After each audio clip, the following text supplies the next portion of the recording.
हे इंद्र, जब पृथ्वी 10 गुनी हो जाए और मनुष्य संपूर्ण दिनों को विस्तृत कर दे, तब तेरा बल इनमें समा सकता है तथा तेरे बल और पराक्रम से द्युलोक भी पूर्ण हो जाए।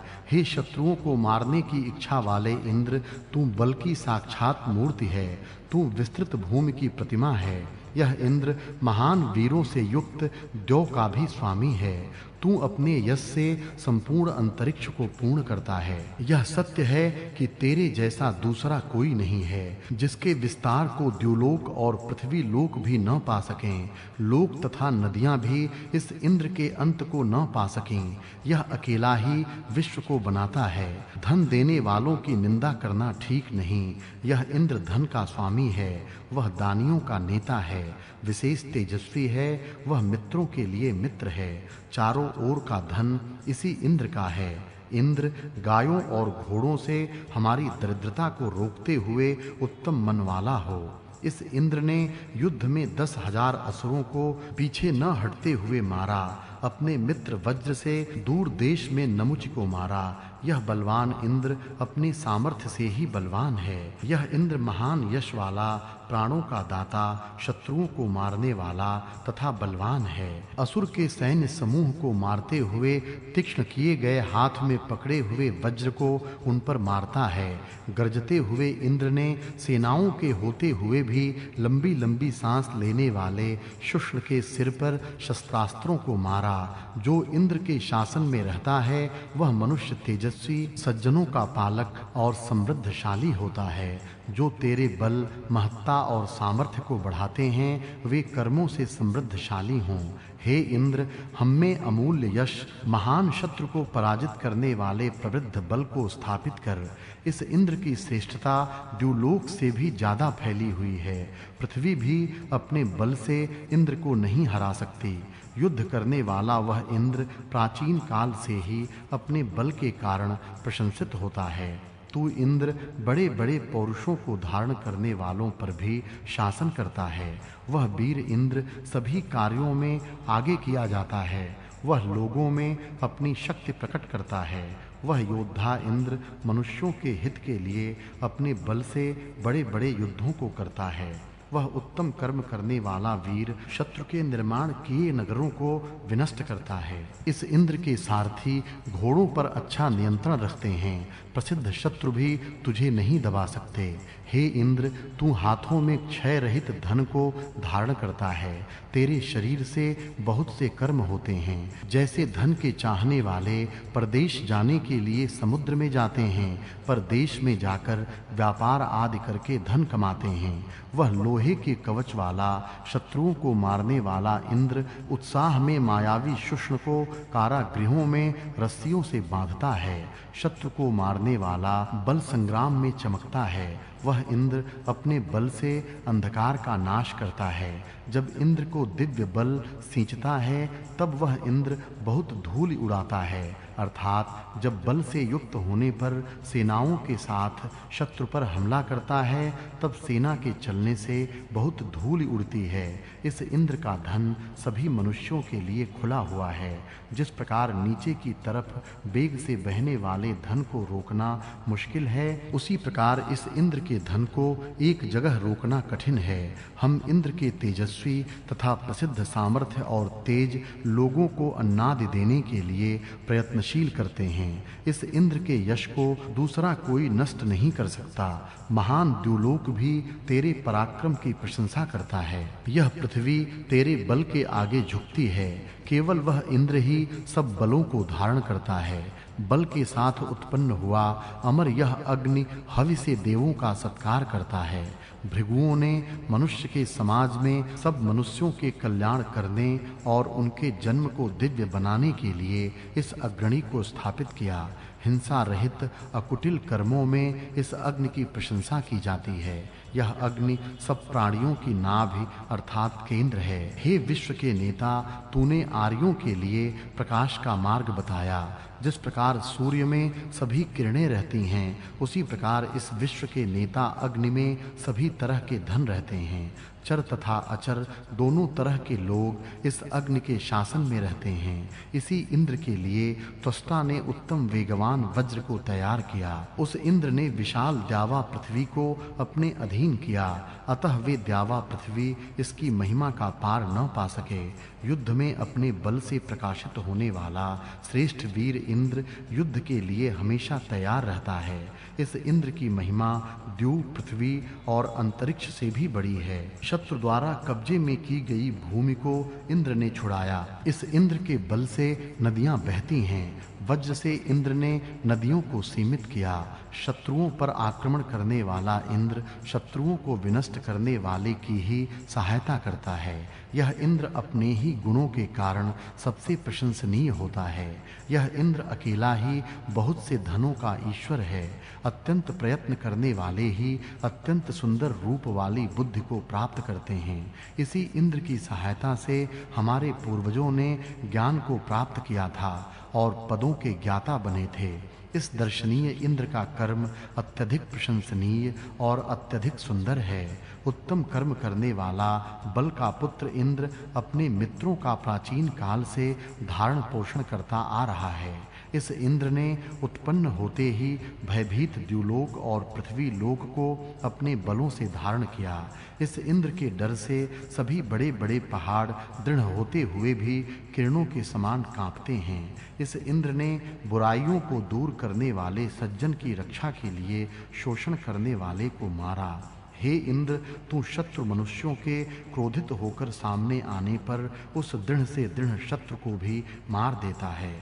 बल की परीक्षा होने वाले संग्राम में सब लोग इस इंद्र की रक्षा की कामना करते हैं। पर्वत के समान अटल भाव से अपनी जगह पर स्थिर रहने वाला मरुतगण पृथ्वी पर के तथा पर्वत शिखरों पर विद्यमान सुदृढ़ दुर्गों तक को अपने अद्भुत सामर्थ्य से हिला देते हैं। ये मरुतगण द्युलोक में स्थित धनों अर्थात बादलों का दोहन करके भूमंडल पर वर्षा जल रूपी दूध की वर्षा करते हैं। दूध पीकर पुष्ट बनने वाले अचल रूप से खड़े हुए शत्रुओं को भी अपनी जगह से हिला देने वाले और तेजस्वी हथियार पास में रखने वाले वीर मरुत जिस प्रकार चलने वाला राह में पड़े हुए तिनके को दूर फेंक देता है, उसी प्रकार पहाड़ों तक को आसानी से उड़ा देते हैं। हम 100 वर्ष तक जीवित रहकर पुष्ट होते रहें। देवों ने सत्यव्रतों के अनुकूल आचरण किया और भूमि स्वर्ग के समान सुख देने वाली बनाई गई।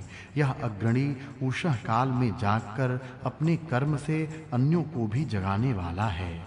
ज्ञानी के समान यह अग्रणी सबको अपनी सूक्ष्म दृष्टि से देखता है। यह सगे पुत्र के समान हितकारी है और दूध से भरपूर गाय के समान हितकारी है। यह रमणीय अग्रणी लोगों का कल्याण करता है।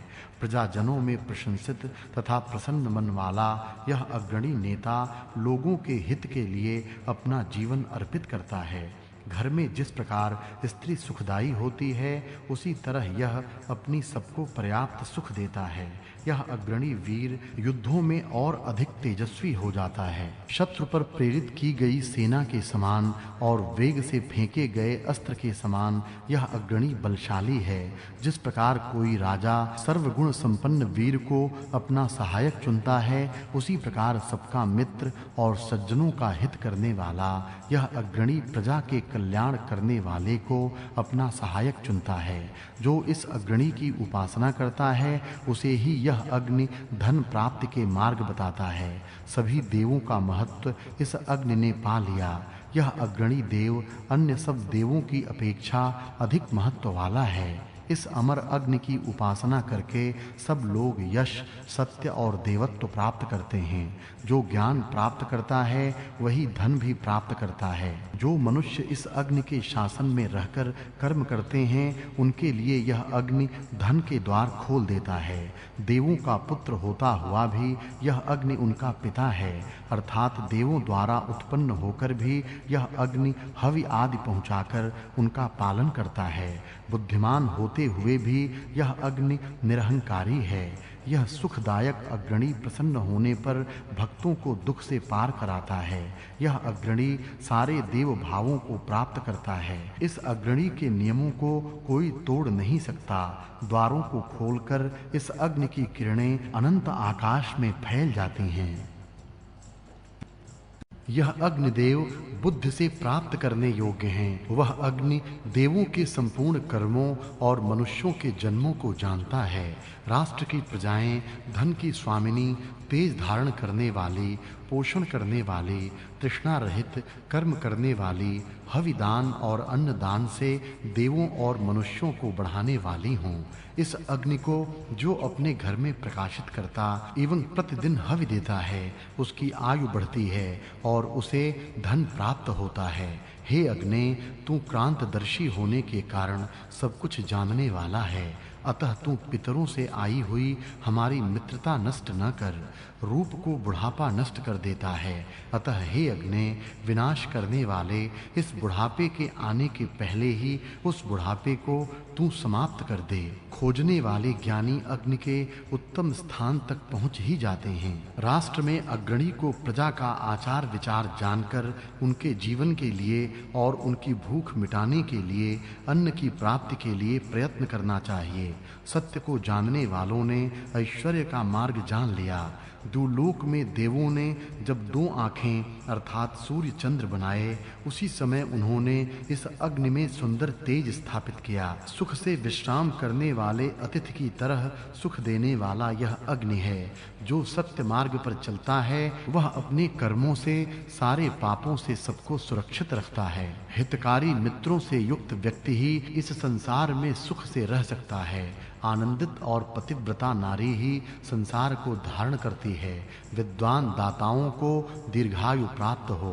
सुनने वालों को ही हम उपदेश करें। जो सुनता न हो उसे कभी भी उपदेश न दें। दाता अग्नि से सुरक्षित होकर बलवान बनता और हीनता की भावना से छूटकर निकृष्ट अवस्था से उच्च अवस्था को प्राप्त होता है। उत्तम मन की प्राप्ति के लिए देवों की पूजा करनी चाहिए, अर्थात उनके द्वारा प्रदर्शित मार्ग पर चलना ही एकमात्र उपाय है।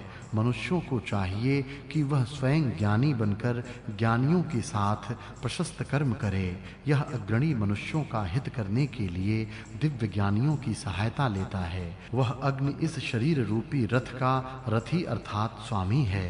अग्नि मनुष्यों के बीच उत्कृष्ट नेता और शत्रुओं का विनाशक है। हे इंद्र, शत्रु के सम्मुख जा, उसे सब ओर से घेर ले और उसका नाश कर दे।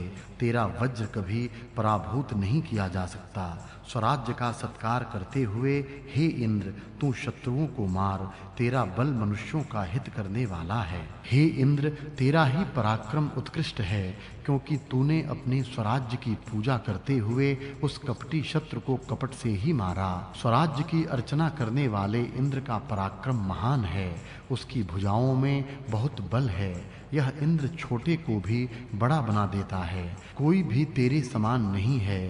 तेरे समान न कोई उत्पन्न हुआ और न होगा। हे इंद्र, तू पराये के समान मत हो। तेरी सुरक्षा के साधनों से सुरक्षित हुआ भक्त मनुष्य बहुत घोड़ों वाले और बहुत गौओं से युक्त प्रथम स्थान प्राप्त करता है। यज्ञ करने वाले के लिए इस इंद्र की ओर से मंगलकारी शक्ति दी जाती है। असंयम से रहने वाला भी तेरे व्रत नियम में रहकर पुष्ट हो जाता है। इंद्र दान रहित मनुष्य को पैर से ठुकरा देता है। जिसके सामने शत्रु नहीं ठहर सकता, उस इंद्र ने दधीच की अस्थियों से वज्र से 99 शत्रुओं को मार दिया। जो इन देवों की उत्तम सेवा करता है, वही जीवित रहता है। वे वीर अपने स्थानों पर अभिषिक्त होकर बड़प्पन को पा सकें, उसी प्रकार मनुष्य भी अपने स्थान पर रहकर ही महत्ता को प्राप्त कर सकता है। तेजस्वी मातृभूमि को अपनी माता समझने वाले वीर जब सारे शत्रुओं को दूर हटा देते हैं, तब उनके जाने योग्य रास्तों पर घी की धाराएं बहने लगती हैं। सभी प्रजाएं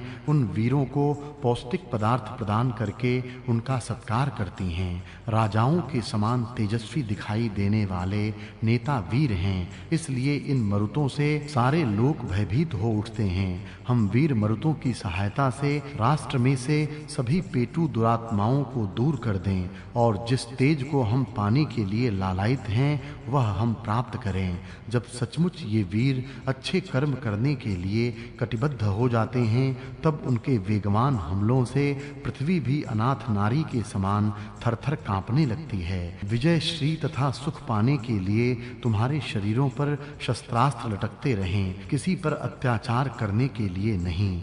कल्याण कारक, न दबने वाले, पराभूत न होने वाले, उच्चता को पहुंचाने वाले शुभ कर्म चारों ओर से हमारे पास आएं।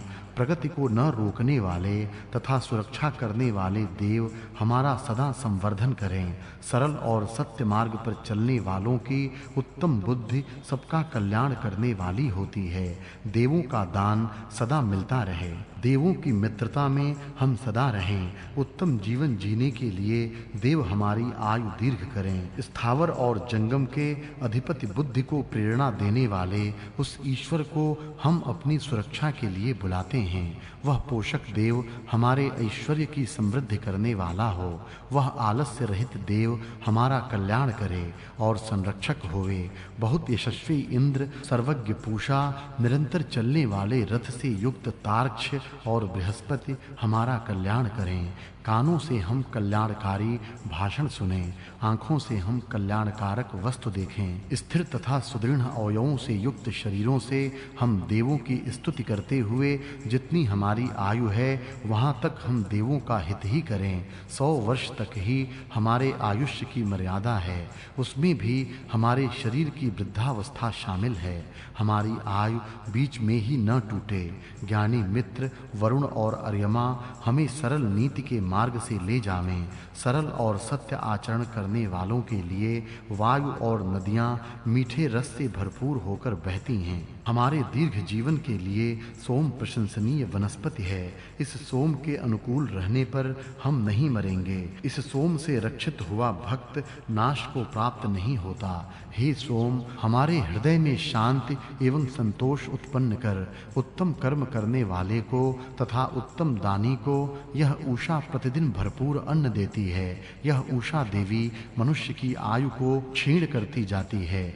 वह उषा देवों के कार्यों का कभी नाश नहीं करती। सूर्य की यह एक ज्योति बहुतों अर्थात सभी के लिए है। इस अग्रणी की संगति में रहने से मनुष्यों की बुद्धि कल्याणकारिणी बनती है। इस अग्नि की मित्रता में जो रहता है वह कभी दुख नहीं पाता। जिसकी यह अग्रणी ज्ञान से सहायता करता है वह सिद्धि को प्राप्त करता है। वह सदा बढ़ता रहता है, कभी दरिद्र नहीं होता। दीर्घ जीवन के लिए बुद्धि शक्ति को और कर्म शक्ति को उत्तम बनाना चाहिए। इस अग्नि की प्रजा रक्षक किरणें दूपायों और चौपायों की रात में भी रक्षा करती हैं। यह अग्रणी देव हिंसा रहित कर्मों का संयोजक, शासक, पवित्र करने वाला, जन्म से ही उत्तम कर्मों में आगे रहने वाला तथा ऋतुओं के अनुसार कर्म करने वाला विद्वान है। यह अग्नि रात्रि के अंधकार में भी बहुत प्रकाशता है। हे अग्नि, पास अथवा दूर जितने भी खाऊ शत्रु हैं अथवा मनुष्य शरीर को खाने वाले रोग जंतु हैं उन्हें तू अपने शस्त्रों से मार। शत्रु पर हमला करने वाले मरुत वीरों का क्रोध भयानक है।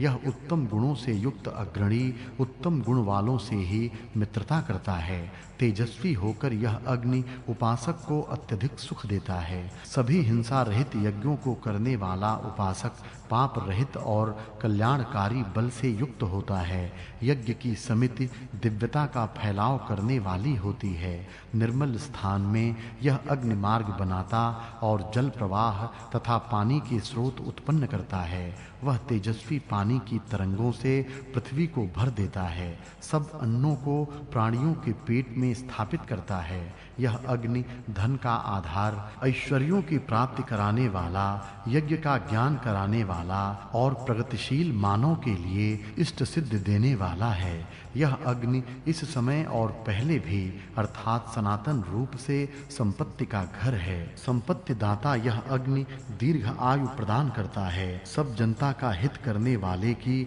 उत्तम मनोभावना में सदा रहें। सब प्रजा के हित करने वाले अग्रणी नेता का यश स्वर्ग के निवासी और भूलोक के निवासी सभी के द्वारा गाया जाता है। यह अग्रणी अपने बल के कारण सर्वत्र प्रशंसित होता है। यह अग्नि सब कुछ जानता हुआ शत्रु के समान आचरण करने वाले को जला देता है। अग्नि हमें सब पापों से पार करे। वृत्रनाशक इंद्र प्रत्येक युद्ध में असुरों को भय से सुखाने वाला है। वह अपने पराक्रमों से द्वेष का नाश करने वाला और शत्रुओं का पराभव करने वाला है। यह इंद्र अकेला ही सब उत्तम कर्मों का स्वामी है। यह इंद्र सूर्य के समान तेजस्वी व्याख्यान देने वाला और कर्मों में कुशल है। जिस इंद्र के बल का अंत दानशील एवं तेजस्वी देव, मनुष्य और जल भी नहीं पा सके, ऐसा वह इंद्र अपनी सूक्ष्म शक्ति से पृथ्वी और द्युलोक से आगे बढ़ा हुआ है। यह इंद्र सब दिन हमें उत्तम सलाह देने वाला हो और हम भी कुटिलता को छोड़कर उसे अन्न प्रदान करें। इस इंद्र के नियम में द्युलोक, पृथ्वीलोक, वरुण, सूर्य और नदियां रहती हैं। वह इंद्र सबको अपने वश में रखता हुआ प्रत्येक कर्म में स्थिर रहता है। वह इंद्र सारे प्राण के आधार पर जीवित रहने वाले जगत का स्वामी है। इस इंद्र को सारा संसार आगे रखता है। जो इंद्र शूरों के द्वारा, भयभीतों के द्वारा, युद्ध में भागने वालों के द्वारा और विजयी वीरों के द्वारा सहायतार्थ बुलाने योग्य है। बुद्धिमान मनुष्य ही अपने विस्तृत तेज को सब जगह फैला सकता है। इस इंद्र के यश को सातों नदियां धारण करती हैं। इस इंद्र के सुंदर शरीर को तीनों लोक धारण करते हैं। सत्य ज्ञान देने के लिए सूर्य और चंद्रमा सुखपूर्वक विचरते हैं। इस इंद्र की भुजाएं गायों को जीतने वाली हैं। वह इंद्र अपरिमित बल वाला, संग्राम करने वाला और अद्वितीय वीर है। प्रत्येक कर्म में सैकड़ों संरक्षण के साधन अपने पास रखने वाला है। इस इंद्र का मनुष्यों में यश सैकड़ों तथा हजारों प्रकार से भी अधिक है। यह इंद्र जन्म से ही शत्रु रहित है। यह इंद्र युद्ध को जीतता तो है पर धनों को रोक नहीं सकता। युद्ध में प्राप्त धनों को पास नहीं रखता, अपितु अपने भक्तों में बांट देता है। आर्यों को बल और तेज बढ़ाना चाहिए। इस इंद्र के इस अत्यधिक बल को देखो और इसके बल पर श्रद्धा करो। जो शूरवीर ज्ञानियों का आदर करके यज्ञ न करने वाले के धन को छीनकर ज्ञानियों में बांट देता है, उनका हम सत्कार करें। हे इंद्र, हमें जीवों के द्वारा प्रशंसित और पाप रहित कार्य में संयुक्त कर। हे इंद्र, हमें धन शून्य घर में स्थापित मत कर।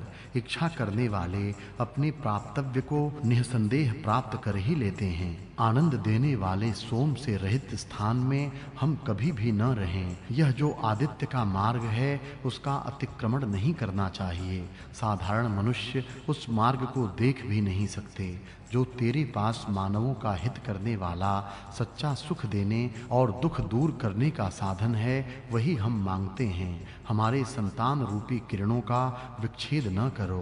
पितरों की शक्ति वंशजों में अनुकूलता से रहे। मेरा कर्म समाप्त हुआ है, वही कर्म मैं फिर से करूंगा। मरणशील मनुष्य भी देवत्व और अमरत्व प्राप्त कर सकते हैं। यज्ञ न करने वालों की सेना का हम पराभव करें। अश्विनों ने गर्म और तपे हुए कारागृह को अत्रि ऋषि के लिए ठंडा बना दिया।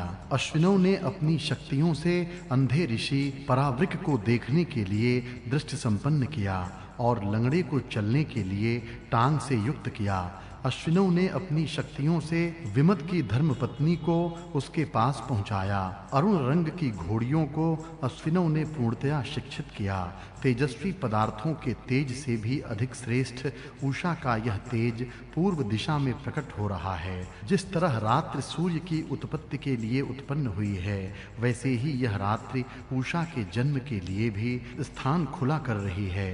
रात्रि और उषा, इन दोनों बहिनों का मार्ग एक ही है और वह अंतरहित है। ईश्वर की आज्ञा अनुसार चलने वाली ये दो बहिनें क्रम से एक के पीछे दूसरी इस मार्ग से चलती हैं। ये दोनों रात्रि और उषा उत्तम स्नेह धारण करने वाली, परस्पर विरुद्ध रूप रंग वाली होने पर भी एक मत से कार्य करने वाली हैं। सोने वाले को घुमाने के लिए, भोगों को प्राप्त करने के लिए तथा धन प्राप्त करने के लिए धन वाली यह उषा प्रकाशित होती है। जो जो मानव प्रकाशने वाली पूर्व समय की उषा को देख चुके वे चले गए। हमारे द्वारा यह उषा देखी जा रही है और आगे भी जिनके द्वारा देखी जाएगी वे भी चले जाएंगे। हे मनुष्यों, उठो, हमारा यह प्राण रूप प्रकाश आ गया है, ज्योति प्रकट हो रही है। अतः इस प्रकाश में अपनी आयु बढ़ाते हुए हम आगे बढ़ें। गांव में सब प्राणी मात्र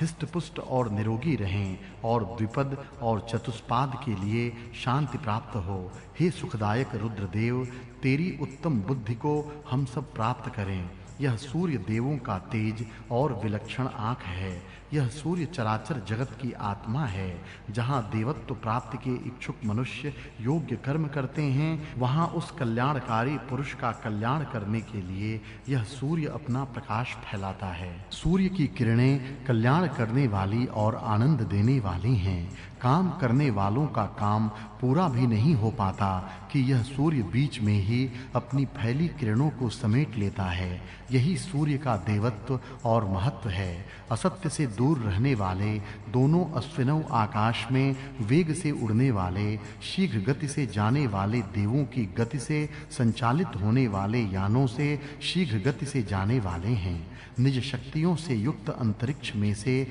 जाने वाले तथा जल प्रवाहों को चीरती हुई जल में भी जाने वाली नौकाओं से तुमने भुज को ऊपर उठाया। हे सत्यपालक अश्विनों, तुमने जल में अगाध समुद्र के परे रेतीले मरुदेश से 3 रातें और 3 दिन न ठहरते हुए बार-बार वेग से जाने वाले 100 पहियों से युक्त और 6 अश्व शक्तियों वाले यंत्रों से युक्त पक्षी जैसे उड़ते हुए जाने वाले 3 यानों से भुज को तुम ले चले। हे अश्विनों, स्थान रहित, आलंबन शून्य, हाथ से जहां से किसी को पकड़ना असंभव है, ऐसे अथाह समुद्र में 100 बिल्लियों से चलाई जाने वाली नौका पर चढ़े हुए भुज को जो तुम दोनों ने घर पहुंचाया, यह कार्य सचमुच बड़ी ही वीरता से पूर्ण था। हे अश्विनों, तुमने जरा जीर्ण च्यवन के शरीर से कवच के तुल्य बुढ़ापे की चमड़ी को उतार कर दूर कर दिया। स्वजनों द्वारा त्याग किए गए उस च्यवन की आयु दीर्घ कर दी और उसे अनेक सुंदर नारियों का पति बनाया। हे अश्विनों, तुमने बंध्या स्त्री को हिरण्यहस्त नामक पुत्र प्रदान किया। पक्षी का पंख जिस प्रकार टूट जाता है, उसी प्रकार युद्ध में खेल नरेश की संबंधिनी स्त्री का पैर टूट गया। तब रात्रि के समय ही उस विष्पला के लिए युद्ध शुरू होने के बाद चलने फिरने के लिए लोहे की टांग तुरंत ही तुम दोनों ने बिठा दी। ऋजराष्ट्र को उसके पिता ने अंधा बना दिया था। तब तुमने उस अंधे को रोग रहित आंखें देखने के लिए विशेष रूप से दीं। बंध्या गाय को भी अपनी शक्तियों से तुम दोनों ने दुधारू बनाया। हे बलवान अश्वदेवों, अत्यंत शिथिल और दुर्लभ रेब ऋषि को तुमने अपने भैषज कार्यों से भली भांति घोड़े जैसा सुदृढ़ शरीर वाला बना दिया था। तुम्हारे द्वारा किए गए ये पहले के कार्य कभी जीर्ण या नष्ट नहीं होते। अश्विनों ने पिता के घर में ही बूढ़ी हो जाने वाली को तरुणी बनाकर उसे पति प्रदान किया। हे अश्विनों, तुम दोनों ने विष की सहायता से सभी ओर संचार करने वाले शत्रु के सैनिकों को मार डाला। सोते हुए अर्थात आलसी और भोजन न देने वाले कंजूस धनी को देखकर मुझे दुख होता है, क्योंकि वे दोनों ही शीघ्र नष्ट हो जाते हैं। इस इंद्र ने यज्ञ न करने वालों को 90 नदियों के पार फेंककर बड़ा भारी काम किया। जहां घोड़े बहुत दौड़ाए जाते हैं, ऐसे संग्रामों में शूरवीर को ही गौओं का दान प्राप्त होता है। जो बलवान होता है उस महान ऐश्वर्य वाले धन की सब प्रशंसा करते हैं। उत्तम वीरता से संपन्न मनुष्य संगठित हों। जो मनुष्य देवों से या मनुष्यों से द्रोह करता है, टेढ़े मेढ़े मार्ग से चलता है और यज्ञ नहीं करता, वह अनेक तरह के रोगों को अपने हृदय में धारण करता है। जो सत्य मार्ग पर चलता हुआ मंत्रों से यज्ञ करता है, वह देवों की कृपा प्राप्त करता है। आकाश को व्यापने वाले देवों, तुम अपने शक्ति से लोगों का अहित करने वाले दुष्ट का धन प्रशंसनीय और उत्तम रथ वाले वीर को देते हो। जिस विद्वान के अन्न को हम खाते हैं, उसे हम बलवान बनाएं। इस प्रकार देवगण कहते हैं। यह स्त्री उषा सत्य के व्रत को नहीं तोड़ती और प्रतिदिन नियत स्थान पर आती और नियम पूर्वक रहती है। हे उषा, सूर्य की किरणों के अनुकूल रहने वाली तू हमारे अंदर कल्याण कारक कर्म करने की बुद्धि स्थापित कर। निष्पाप शरीर से प्रकाशित होती हुई यह उषा न छोटे से दूर भागती है और न बड़े से दूर भागती है, अपितु सब पर समान रूप से प्रकाशती है। हे उषा, तू दाताओं को जगा, अज्ञानी और दान न देने वाले कंजूस बनिए सो जाएं। सूर्य सवेरे आकर लोगों को रत्न देता है, पर केवल बुद्धिमान ही उस रत्न को लेकर अपने पास रखता है। जो मनुष्य सवेरे आते हुए याचक को धन से बांध देता है, वह उत्तम गौ, सोने और घोड़े से युक्त होता है। इस समय यज्ञ करने वाले तथा आगे भी यज्ञ करने वालों को गायें घी की धाराएं प्राप्त कराती हैं। जो अपने आश्रितों को तृप्त करता है, वह सदा सुख में रहता है। वह देवों में जाकर बैठता है। जल प्रवाह उस दानी के लिए तेजस्वी जल बहाते हैं। यह पृथ्वी उसके लिए सदा ही अन्न से भरपूर रहती है। दक्षिणा वालों की आयु बढ़ती है। देव और मनुष्यों को तृप्त करने वालों को दुख और पाप नहीं प्राप्त होते। विद्वान और उत्तम व्रत का आचरण करने वाले मनुष्य वृद्ध न हों। देवों को तृप्त न करने वालों को शोक प्राप्त हो। दीर्घायु प्राप्ति के लिए ही संसार का उपभोग करें। मनुष्य का भोग सीमातीत न होकर दीर्घायु प्राप्ति में सहायक हो। यह अग्नि अपने साथ मैत्री की इच्छा करने वाले को सब कुछ देता है और धन की इच्छा करने वाले के लिए यह धन के समुद्र के समान ही है। सत्य के मार्ग से तथा नम्रता से उस अग्रणी की हम सेवा करते हैं। उत्तम कर्म करने वालों के लिए यह धन देता है। उनके लिए यह धन के द्वार खोल देता है। यह अग्नि यज्ञ में बाधा पहुंचाने वाले धूर्तों से हमारी रक्षा करे। जो भक्त अपरिपक्व बुद्धि वाला होता है, उसके पास इंद्र अपना रथ ले जाता है और उसे आगे बढ़ाता है। यह शूर इंद्र कष्ट पहुंचाने वाले, इसलिए मारे जाने योग्य असुर को दूर करता और काटता है। यह इंद्र सारे शत्रुओं को मारता है, पर सब शत्रु मिलकर भी उस अकेले इंद्र को नहीं मार सकते। हे वीर, अपने रक्षणों के प्रकारों से प्रसिद्ध शत्रु के अभिमान को नीचा कर दे। हे इंद्र, शत्रुओं को मारने पर भी तू निष्पाप ही माना जाता है। सब ओर से धन होने पर भी पाप रहित मार्ग से जाना चाहिए। यह इंद्र पापी राक्षसों का विनाशक और ज्ञानियों का रक्षक है। इंद्र सब युद्धों में केवल मनुष्य की ही रक्षा करता है। मननशील पुरुष के लिए नियम तोड़ने वालों पर शासन करता है। इंद्र ने यज्ञ से हीन मनुष्य को दंडित किया और विशाल पृथ्वी को उससे छीना। यह बलवान इंद्र हिंसकों को मारने के लिए हमेशा सावधान रहता है। हे इंद्र, तू सत्य का स्थान प्राप्त करने वाला है। कर्मशील पुरुषार्थी और रक्षा के इच्छुक मनुष्य बल को प्राप्त करने के लिए उद्योग करते हैं। उषाएं हितकारक वस्त्र बुनती हैं। दूध रूपी अमृत देने वाली गौ सब धन देती है। बलवान शुद्ध त्वरा से काम करने वाले उग्रवीर भरण पोषण करने वाले आनंद के समय तुमको चाहते हैं। जो किसी से शत्रुता नहीं रखता, ऐसे मनुष्य की मित्रा वरुण दुखों से रक्षा करते हैं। दान देने वाले, सरल और सत्य मार्ग पर से चलने वाले की अर्यमा दुखों से रक्षा करते हैं।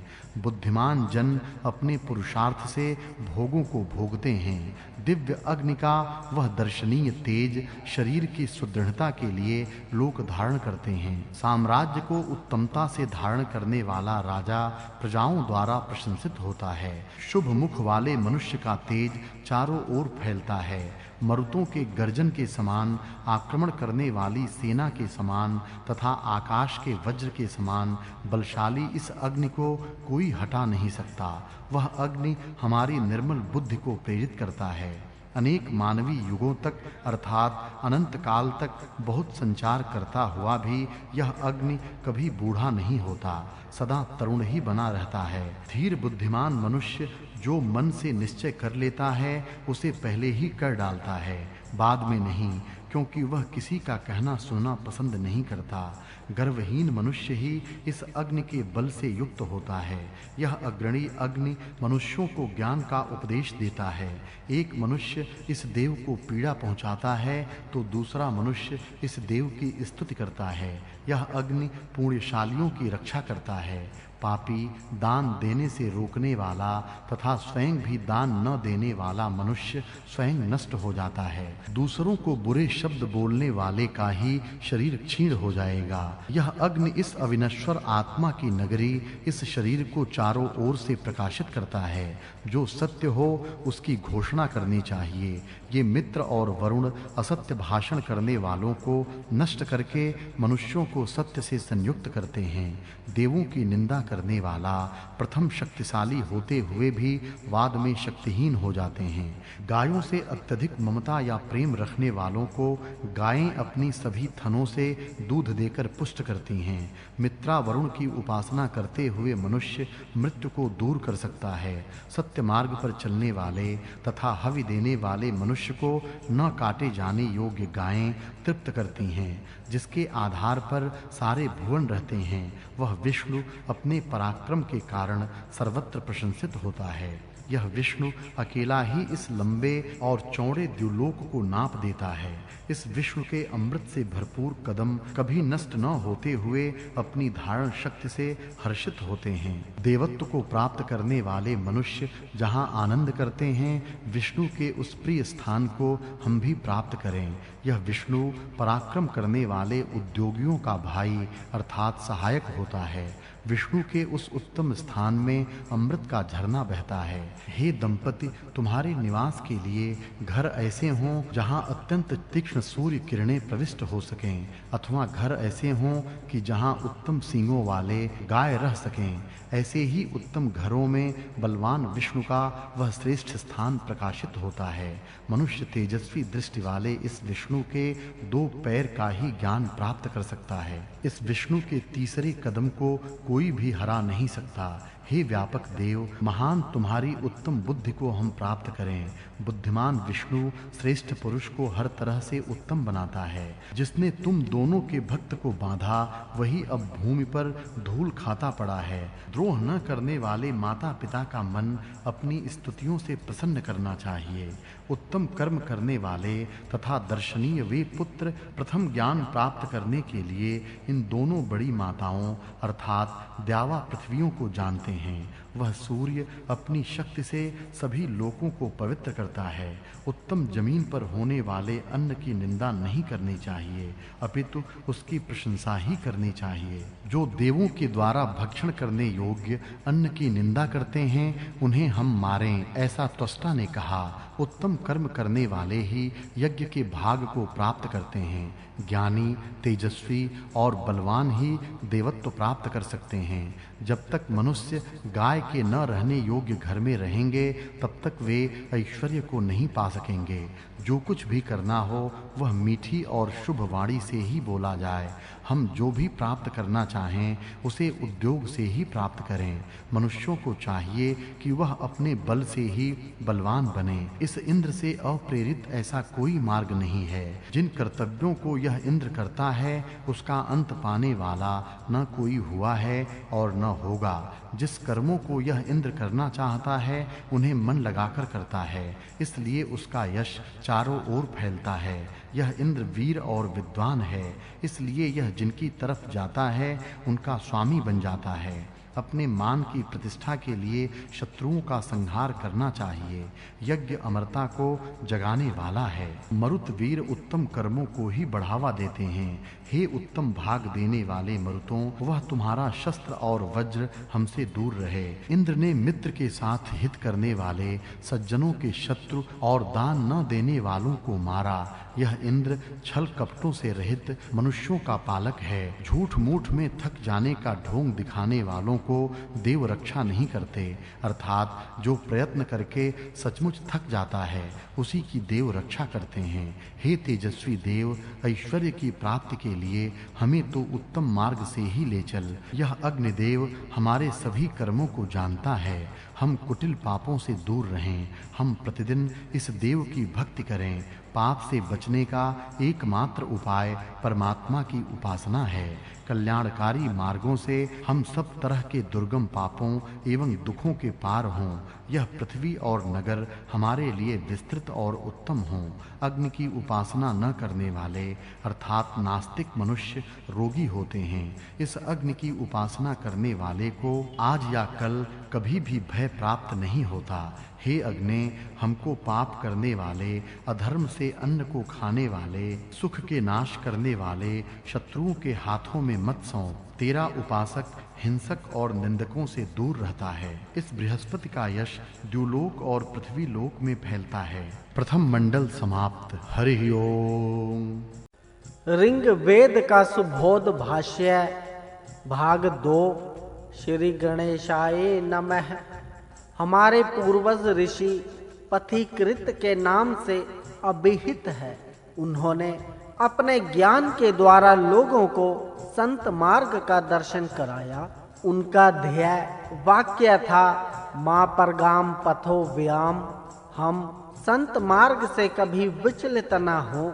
यह संत मार्ग कौन सा है, उस पर किस तरह चला जा सकता है, उस पर चलने का क्या फल है, ये सभी बातें उन्होंने ईश्वरीय ज्ञान की सहायता से स्वयं समझी और दूसरों को भी समझाई।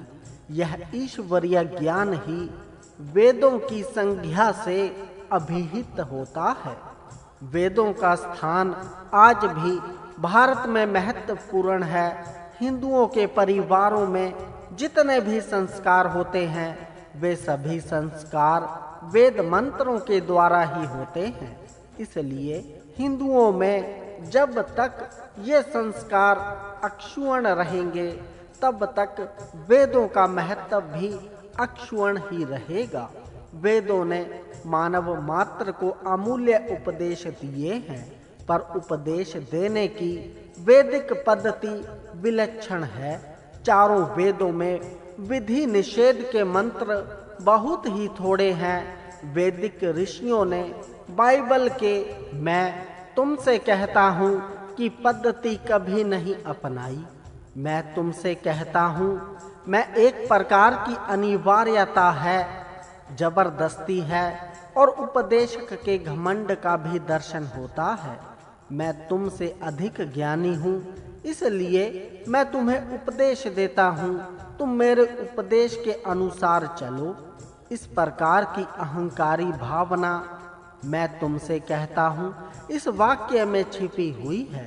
यह अहंकार की भावना ऋषियों के लिए अभिप्रेत नहीं थी। उनके हर शब्दों से विनम्रता प्रकट होती है। वेदों में अमूल्य ज्ञान है, पर इस ज्ञान के रचयिता कहलाने की ऋषियों ने कभी धृष्टता नहीं की, अपितु उस ज्ञान के आविष्कार का सारा श्रेय ऋषियों ने परमात्मा जी को दे दिया। इतनी विनम्रता उन ऋषियों में थी, इसलिए मैं तुमसे कहता हूँ कि अभिमानात्मक भावना को उन्होंने कभी परिचय नहीं दिया। मानव को देव, नर को नारायण, जीव को शिव बनाने का ऋषियों का एकमात्र ध्येय था। इस ध्येय के लिए उन्होंने मनोवैज्ञानिक पद्धति का सहारा लिया। यह मनोवैज्ञानिक पद्धति थी देवताओं के गुण वर्णन करने की। किसी को कुमार्ग से हटाकर सुमार्ग में प्रवृत्त करने के दो ही तरीके हैं। पहला, उससे जोर जबरदस्ती करके कुमार्ग से प्रवृत्त करके सुमार्ग में प्रवृत्त किया जाए। यह मार्ग वैदिकेतर संप्रदायों का है। दूसरा उपाय है कि कुमार्ग पर चलने से होने वाली हानियों और सुमार्ग पर चलने से होने वाले लाभों का विश्लेषण करके मनुष्य को सुमार्ग में चलने के लाभों को आकर्षक रीति से बताया जाए, तो वह स्वयं कुमार्ग को छोड़कर सुमार्ग में प्रवृत्त हो जाएगा। किसी जुआरी पर तुम जुआ खेलना छोड़ दो। यह कथन इतना प्रभावशाली नहीं हो सकता, क्योंकि यह कथन उसके अंतर्मन पर प्रभाव नहीं डालता। पर यदि उसके सामने जुए से होने वाली हानियों को बतलाया जाए तो शीघ्र ही उसका उसके मन पर प्रभाव पड़ेगा। इसी तरह एक बालक से तुम दूध पियो यह कहने की अपेक्षा उसके सामने दूध पीने से होने वाले लाभों का वर्णन किया जाए तो वह शीघ्र ही उस बाल मन पर प्रभाव डाल सकता है। वैदिक ऋषि इस मनोवैज्ञानिक तथ्य से भली भांति परिचित थे, इसलिए उन्होंने वेदों में सत्य बोलो, धर्म करो, दान करो, देव बनो आदि विद्यात्मक आज्ञाएं देने के बजाय देवों के गुणों का वर्णन आकर्षक शब्दों में किया कि मनुष्य के मन पर उन गुणों की छाप अनायास ही पड़ जाए। यही कारण है कि वेदों में विधि निषेध न होकर देवों के गुण वर्णन ही अधिक है। ऋषियों की यह मनोवैज्ञानिक पद्धति विलक्षण थी।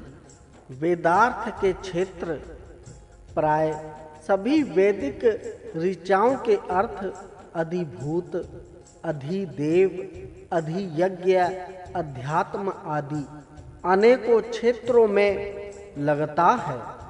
अधिभूत अर्थ वह है कि जो समाज या राष्ट्र के बारे में किया जाता है। अधिदेव अर्थ वह है जो विश्व के बारे में किया जाता है। यज्ञ संबंधी अर्थ को अधियज्ञ कहा जाता है तथा शरीर संबंधी अर्थ की संज्ञा अध्यात्म है। इन सभी क्षेत्रों में देवताओं का अर्थ भी बदल जाता है। यथा अधिभूत में अग्नि तथा इंद्र क्रमशः ज्ञानी तथा क्षत्रिय के प्रतीक हैं। अधिदेव में भौतिक अग्नि तथा विद्युत के निर्देशक हैं। अध्यात्म में प्राण और जीव के प्रतिनिधि हैं। इस प्रकार इन देवताओं तथा वैदिक ऋचाओं के भिन्न भिन्न अर्थ हो सकते हैं और ये सभी अर्थ अपने अपने क्षेत्र में संगत हैं। वेदों के विषय के बारे में अनेक मतभेद हैं। कुछ विद्वान वेदों का विषय ज्ञान मानते हैं, कुछ कर्म मानते हैं तो कुछ उपासना मानते हैं। पर उपासना तथा कर्म की पृष्ठभूमि में ज्ञान का आधार ना हो तो वे दोनों ही व्यर्थ हो जाते हैं। इसलिए वैदिक संस्कृति में ज्ञान को मुख्यता दी गई है। इसी कारण ज्ञान कांडात्मक ऋग वेद भी चारों वेदों में मुख्य माना गया है। ऋग वेद पर हमारे द्वारा किए जाने वाले हिंदी सुबोध भाष्य का प्रथम भाग, प्रथम मंडल इससे पूर्व प्रकाशित हो ही चुका है। उसी माला का यह दूसरा पुष्प रूप दूसरा भाग प्रस्तुत है। इस भाग में दूसरा, तीसरा, चौथा और पांचवा इस प्रकार 4 मंडल हैं। इन चारों मंडलों में ऋषि तथा देवता अनेक हैं। इस भाग में देवताओं के जो वर्णन आए हैं वे इस प्रकार हैं। अग्नि, ऋग वेद में अग्नि ज्ञान का प्रतिनिधित्व करता है। ज्ञान की मुख्यता होने के कारण ऋग वेद में केवल 8वें और 9वें मंडल को छोड़कर बाकी सभी मंडलों की शुरुआत अग्नि से ही की गई है। अग्नि के सूक्तों के बाद इंद्र के सूक्त हैं। इंद्र कर्म शक्ति का प्रतिनिधि है। संभवतः सूक्तों की इस व्यवस्था में ऋषियों की यह मनीषा रही हो कि कर्म शक्ति का आधार ज्ञान शक्ति हो, कर्म ज्ञान से ही प्रेरित हो, क्योंकि ज्ञान से प्रेरित कर्म ही शिव का उत्पादक होता है। केवल कर्म या ज्ञानहीन कर्म उद्धता का जनक होकर समाज या राष्ट्र में अराजकता या अव्यवस्था कारण बनता है। इसलिए इंद्र शक्ति को अग्नि शक्ति से नियंत्रित करने के लिए ही ऋग वेद में अग्नि सूक्तों को प्राथमिकता दी गई है। अग्नि के गुण, इन मंडलों में अग्नि के अनेक गुण बताए गए हैं। जैसे एक निर्णाम निरपति, यह अग्नि सभी मनुष्यों का स्वामी है। समाज या राष्ट्र में सच्चा राजा तो अग्नि अर्थात ज्ञानी ब्राह्मण ही होता है। क्षत्रिय राजा तो ब्राह्मण मंत्री की सलाह से राज्य शासन करने वाला होता है। राज्य शासक की अपेक्षा राज्य निर्माता का स्थान मुख्य होता है। इसलिए राष्ट्र में शासक की अपेक्षा ज्ञानी का स्थान श्रेष्ठ होता है और वही सच्चा राजा होता है। 2. अग्नय पौत्र तप, हे अग्नय, पवित्रता करने का काम तेरा है। राष्ट्र में सर्वत्र ज्ञान का प्रचार हो, सभी ज्ञानी हो, अज्ञान का नामो निशान ना हो। इस काम की जिम्मेदारी राष्ट्र के ज्ञानियों पर है। वह अपने उपदेशों तथा प्रवचनों से प्रजाओं की बुद्धि को पवित्र बनाए, उन्हें अच्छे मार्ग में प्रेरित करके देश में सत्पुरुषों की संख्या अधिक बढ़ाएं। देश में एक भी अविद्वान न रहे, यह देखने का काम ज्ञानी का है। इसी तरह भौतिक अग्नि भी घर में पवित्रता करती है। अग्नि में सुगंधित तथा रोगनाशक पदार्थों का हवन करने से सारे रोग जंतु नष्ट हो जाते हैं। इस प्रकार अग्नि भी जलवायु को पवित्र बनाने वाला है। प्राचीन काल में प्रत्येक चौराहों पर बड़ी बड़ी यज्ञशालाएं होती थी और उन यज्ञशालाओं में प्रतिदिन यज्ञ किए जाते थे। इससे सारे नगर के रोग जंतु नष्ट हो जाते थे और नगर का स्वास्थ्य बना रहता था। ब्राह्मण ग्रंथों के काल में तो घर घर में हवन होते थे। ऐसा महाराज अश्वपति की घोषणा से व्यक्त होता है। महाराज अश्वपति के राज्य में कोई भी यज्ञ न करने वाला नहीं था, इसलिए उस समय के लोगों का स्वास्थ्य अक्षुण्ण रहता था। शरीर में अग्नि प्राण रूप है। शरीर को शुद्ध करना प्राणों का काम है। श्वासोच्छ्वास के रूप में प्राण ही फेफड़ों में जाकर अशुद्ध रक्त को शुद्ध करने का काम करता है। नस नाड़ियों में भी यही प्राण संचार करता है और रक्त प्रवाह को वेग प्रदान करता है। यदि रक्त प्रवाह में वेग ना हो तो रक्त नसों में ही जम जाए और मनुष्य की मृत्यु हो जाए। इसको एक उदाहरण से स्पष्ट किया जा सकता है। मनुष्य के शरीर में चोट लगती है और चोट लगने के साथ ही शरीर का रक्त उधर की तरफ दौड़ने लगता है। वहाँ की क्षति को पूरा करने के लिए और ब्रह्म तत्वों से युद्ध करने के लिए उस समय जो रक्त प्रवाह में साधारण स्थिति की अपेक्षा ज्यादा वेग से आता है और रक्त उस क्षतिग्रस्त भाग की तरफ दौड़ने लगता है, उसका कारण प्राण ही है। इस प्रकार प्राण शरीर में सर्वत्र संचार करके शरीरगत मल को मलमूत्र, पसीने आदि के द्वारा निकालकर शरीर को स्वच्छ और पवित्र बनाए रखता है। इसीलिए इस शरीरस्थ प्राण की संज्ञा प्राण अग्नि है। इस प्राण अग्नि को प्राणायाम के द्वारा बढ़ाया और बलवान बनाया जा सकता है। यह प्राण बलवान होकर पवित्रता करने का कार्य और ज्यादा अच्छी तरह कर सकता है। इसीलिए वेद में अग्नि को पुत्र कहा है। 3 होत्रम तव, यह अग्नि होता भी है। होता का अर्थ है अहुवाता अर्थात बुलाने वाला। समाज में ज्ञानी इतर विद्वानों की सभाएं बुलाकर इन सभाओं में समाज की उन्नति के बारे में विचार करें, उनके द्वारा समाज में ज्ञान प्रसार का कार्य करवाएं।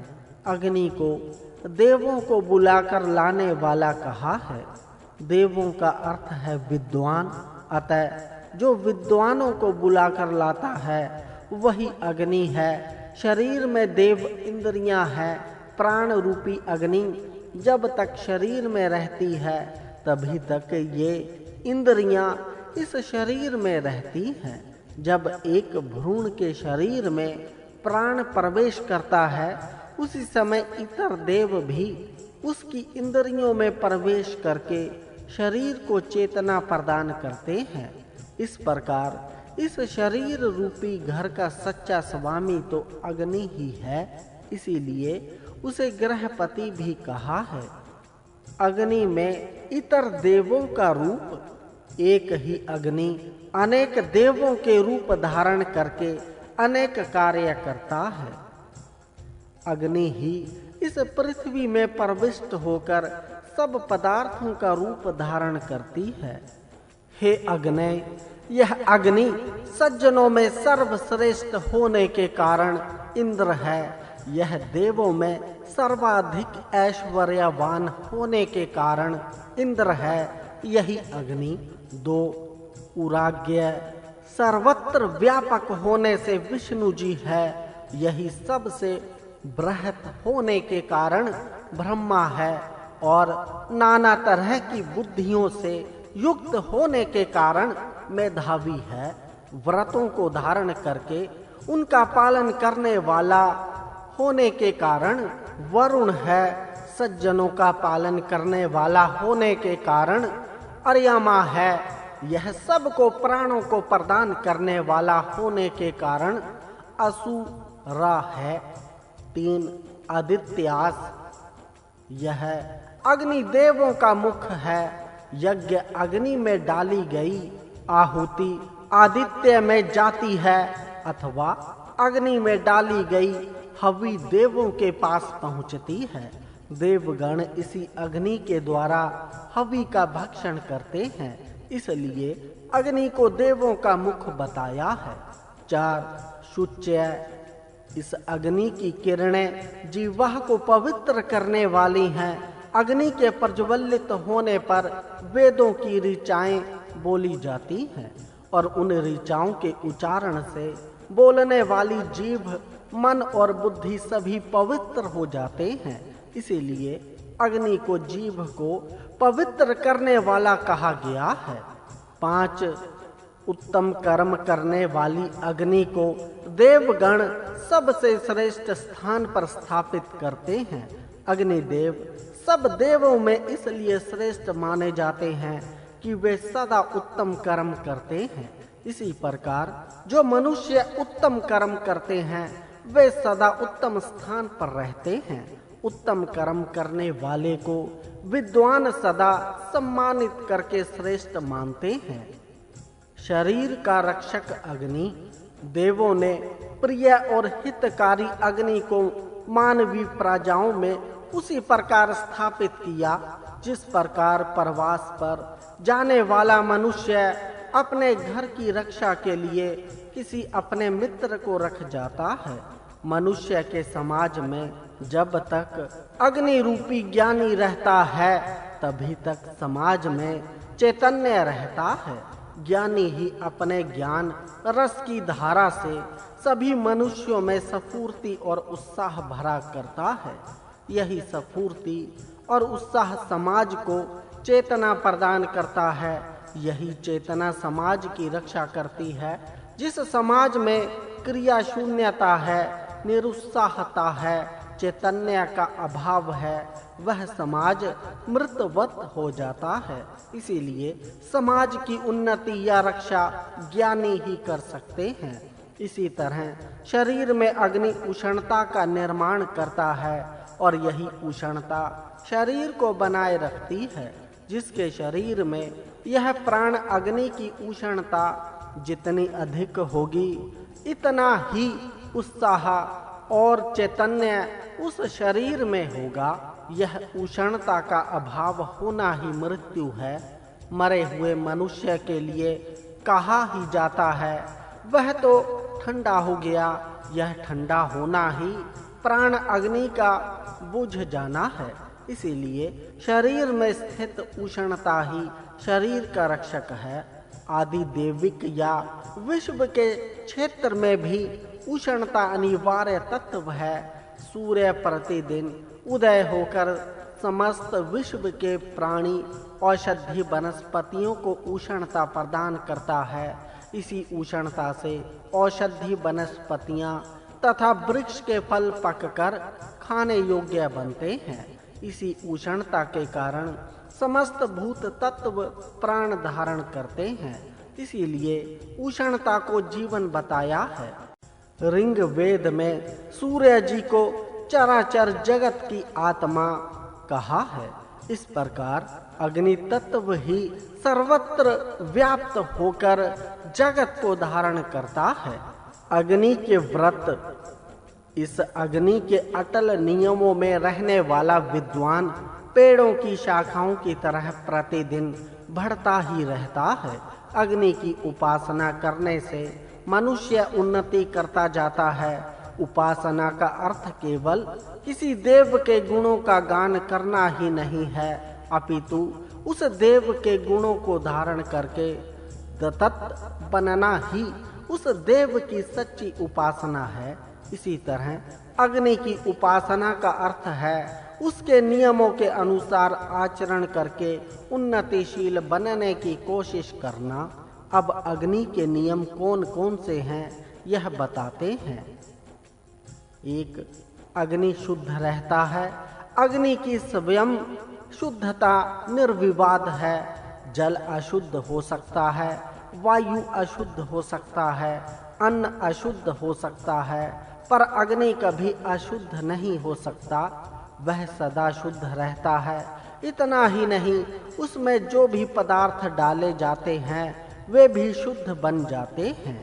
इस प्रकार अग्नि का यह पहला नियम है, स्वयं शुद्ध रहकर अन्य को भी शुद्ध बनाना। मनुष्य स्वयं शारीरिक, मानसिक और बौद्धिक रूप से शुद्ध बनकर अन्यों को भी शुद्ध तथा पवित्र करे। 2. प्रशास्तता, यह अग्नि उत्तम शासक है। अग्नि सर्वत्र व्याप्त होकर सब पदार्थों पर नियंत्रण रखता है।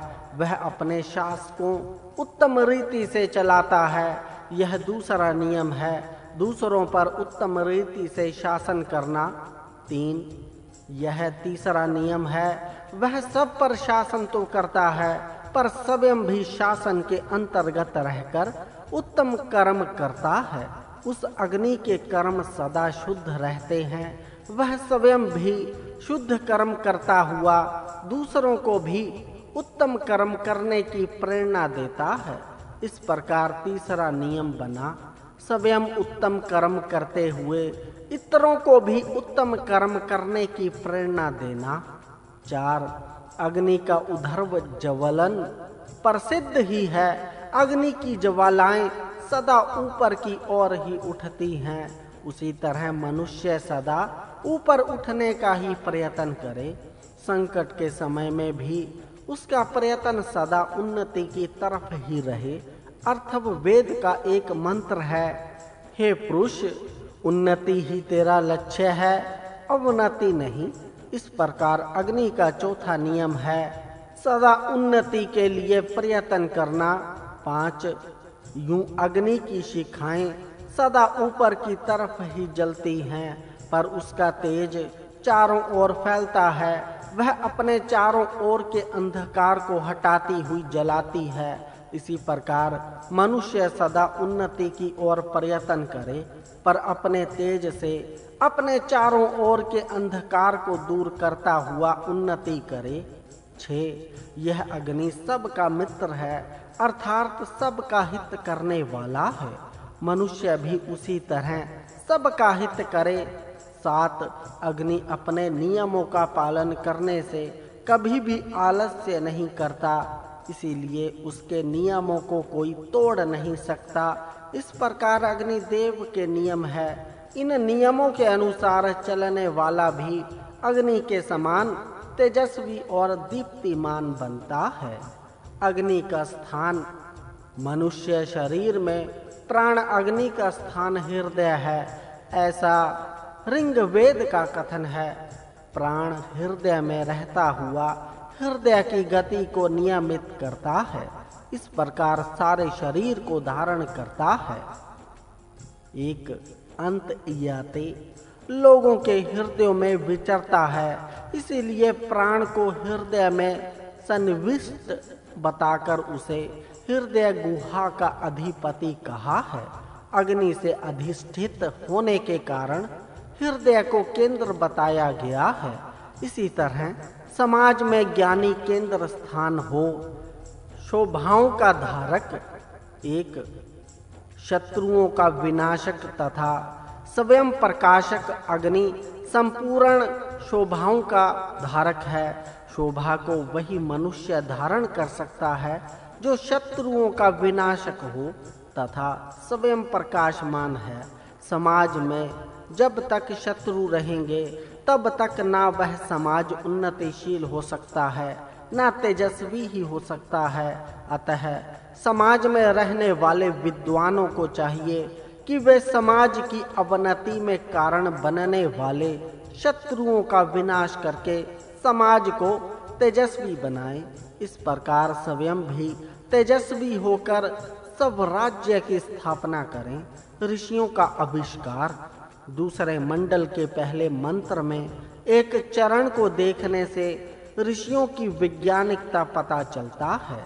वह मंत्र चरण यह है: हे अग्नि, तू जलों, पत्थरों और वृक्षों से उत्पन्न होता है। ऋषिगण इस बात से सम्यक परिचित थे कि पत्थर में अग्नि है और पत्थरों के द्वारा अग्नि उत्पन्न की जा सकती है। आधुनिक पुरातत्ववेता यह जो कहते हैं कि आग का आविष्कार बहुत बाद में हुआ और वैदिक ऋषि अग्नि के आविष्कार की पद्धति से अनभिज्ञ थे, उनकी मान्यता इस मंत्र भाग से खंडित हो जाती है। पत्थर से आग को उत्पन्न करने की रीति वे जानते थे। इसी तरह वे लकड़ियों से भी अग्नि उत्पन्न करना जानते थे। प्राचीन काल में यज्ञ के लिए वही अग्नि पवित्र मानी जाती थी कि जो अग्नि पत्थर को घिसकर अथवा अरणियों को मथ कर उत्पन्न की जाती थी। एक अधरारणी होती थी, उस अरणी के बीचों बीच एक छोटा सा गड्ढा होता था। उसमें एक दंड, जिसे उतारणी कहा जाता था, डालकर मंथन करते थे। उन दोनों अरणियों के रगड़ खाने से आग की चिंगारियां प्रकट होती थी और उन चिंगारियों से यज्ञ अग्नि प्रकट की जाती थी। इसी तरह दो पत्थर के टुकड़ों को आपस में टकराने पर चिंगारियां प्रकट होती थी और उनसे यज्ञ अग्नि प्रदीप्त की जाती थी। इस प्रकार पत्थरों तथा लकड़ियों के द्वारा अग्नि प्रगटाने की विद्या से ऋषिगण अच्छी तरह परिचित थे। पत्थर और लकड़ी से तो अग्नि प्रगटाने की बात तो समझ में आ सकती है, पर जल से अग्नि प्रगटाने की बात समझ में नहीं आती। जल से अग्नि प्रगट करने की रीति ऋषियों ने नहीं बताई। आज तो हम जल से बिजली रूपी अग्नि प्रगट करने की विद्या से भली भांति परिचित हैं। आज जल विद्युत की अग्नि से भोजन पकाना आदि सभी काम कर सकते हैं, पर वैदिक काल में ऋषिगण किस प्रकार जल से अग्नि उत्पन्न करते थे, यह संशोधनीय है। संभवतः आज की ही पद्धति किसी और दूसरे रूप में रही हो। बहरहाल वह निश्चित है कि ऋषियों ने उस समय तक अग्नि का आविष्कार कर लिया था और उसका उपयोग करना वे जान गए थे। इस भाग में इस प्रकार अग्नि का वर्णन किया है।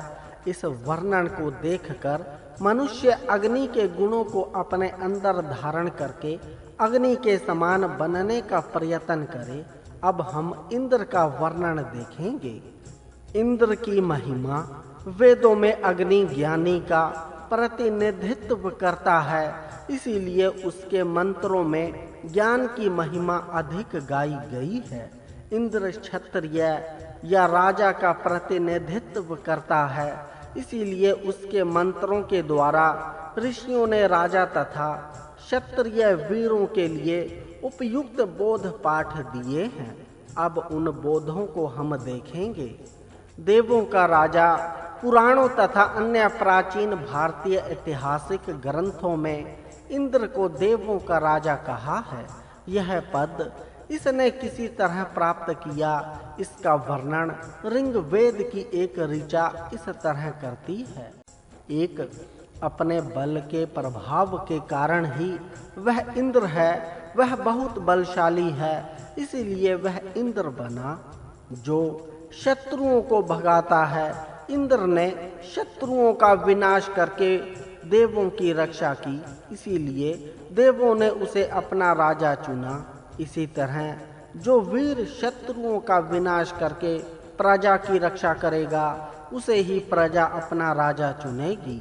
वह वीर इतना बलशाली है कि 2, उसके बल को देखकर धू और पृथ्वी लोक भी कांपते हैं। 3, मनसवी इंद्र ने पैदा होते ही अपने कर्मों से देवों को प्रसन्न किया। जो वीर अपने शौर्य के कर्मों से राष्ट्र के लोगों को प्रसन्न करता है, प्रजाएं उसे ही अपना राजा मानती हैं। वीर का लक्ष्य, इस इंद्र ने दास को नष्ट किया और अपने लक्ष्य को जीत लिया। दास नामक एक असुर था, देवों को दास बनाना ही उसका काम था। इंद्र ने उस दास को मारकर स्वातंत्र्य प्राप्ति रूप अपने लक्ष्य को जीत लिया, अर्थात दास को मारकर उसने सारे देवों को स्वतंत्र बनाया। इसी तरह राष्ट्र के वीर का लक्ष्य अपने देश की स्वतंत्रता ही होनी चाहिए। जो शत्रु देश के नागरिकों को दास बनाना चाहते हैं, उन शत्रुओं को राजा नष्ट करे। देश में दास प्रथा न रहे, इस बात की तरफ ध्यान देना वीर का कर्तव्य है। वह शत्रुओं की धन संपत्ति को नष्ट कर देता है। वीर अपने शत्रुओं की धन संपत्ति को नष्ट कर दे, इस प्रकार उनकी आर्थिक स्थिति को कमजोर कर दे। 3, जो वीर अपने स्थान पर दृढ़ता से खड़ा होने के कारण हिलाया नहीं जा सकता, उसे भी जो हिला देता है वह इंद्र है। वही वीर ऐश्वर्यवान हो सकता है। 4, धूलोक और पृथ्वी लोक भी इस इंद्र के सामने झुकते हैं। मनुष्यों का रक्षक, 1, वह इंद्र मनुष्यों का रक्षक है। 2, इस इंद्र की शरण में जाने वाले की वह रक्षा करता है। 3, तेजस्वी, प्रसिद्ध, यशस्वी और सुंदर इंद्र की रक्षा करने के लिए हमेशा तैयार रहता है। यह इंद्र अपनी शक्ति का उपयोग सदा लोगों की रक्षा करने के कार्य में ही करता है। उसी तरह वीर भी अपनी शक्ति का उपयोग प्रजाओं की रक्षा करने के कार्य में ही करें। गायों का रक्षक, इंद्र के लिए ऋग्वेद में गोपा शब्द आया है। गौपा का अर्थ है गायों की रक्षा करने वाला। इंद्र गायों के रक्षक कर्ता के रूप में ऋग्वेद में प्रसिद्ध है। कथा है कि एक बार परिणियों ने देवों की सब गायें चुराकर एक गुहा में बंद कर दी। तब इंद्र ने उन गायों का पता लगाकर परिणियों का संहार करके उन गायों को मुक्त किया। इंद्र ने गायों को इसलिए उत्पन्न किया कि मानव उन गायों का दूध पिए। एक गौओं में जो मीठा दूध है वह सबके भोजन के लिए है। दूध स्वयं में एक भोजन है, वह अन्न है। अन्न में जितने भी कुछ शक्ति प्रदायक तत्व हैं वे सभी तत्व दूध में हैं, इसीलिए दूध को भोजन कहा है। वेदों में सर्वत्र गौ का उल्लेख है और गौ दूध पीने का ही आदेश है। राष्ट्र में सर्वत्र हष्ट पुष्ट गायें विचरे, हरी हरी घास खाए और शुद्ध पानी पिए, ऐसा वर्णन वेदों में है। राष्ट्र की प्रजाएं गौ दूध पीकर हष्ट पुष्ट हों और शत्रुओं से राष्ट्र की रक्षा करके देश को उन्नत करें। गोपा का एक दूसरा भी अर्थ है गाय, अर्थात इंद्रियों का रक्षक।